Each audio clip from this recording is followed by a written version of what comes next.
Hello friends, హెల్తీగా cabbage వంచారు and fry recipe చేసుకుందాం.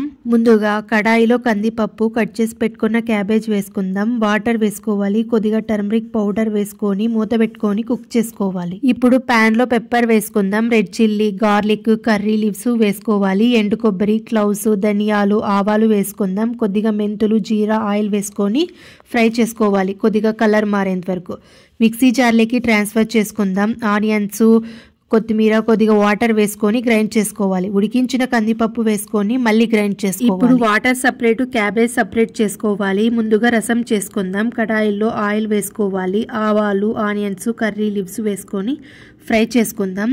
Cabbage ఉడికించిన వాటర్ వేసుకోవాలి.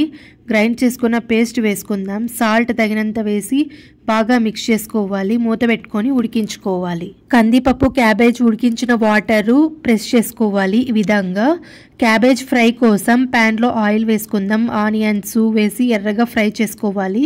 ఇప్పుడు క్యాబేజ్ వేసుకుందాం. పల్లీలు పొడి 3 or 4 టేబుల్ స్పూన్ వేసుకోవాలి. మిక్స్ చేసుకొని కొద్దిగా రెడ్ చిల్లీ పౌడర్, సాల్ట్ వేసుకుందాం. అంతా ఒకసారిగా బాగా మిక్స్ చేసుకోవాలి. క్యాబేజ్లో హై ఫైబర్, విటమిన్ సికే ఉంటుంది. ఇది యాంటీ ఇన్ఫ్లమేటరీ, వెయిట్ మేనేజ్మెంట్ కానీ మన డైజెషన్కి కానీ చాలా మంచిది.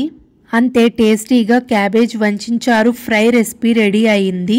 మీరు ఒకసారి ట్రై చేసి కామెంట్ సెక్షన్లో చెప్పండి ఏ విధంగా వచ్చిందో. మరికొన్ని వీడియోస్ కోసం లైక్, షేర్, సబ్స్క్రైబ్.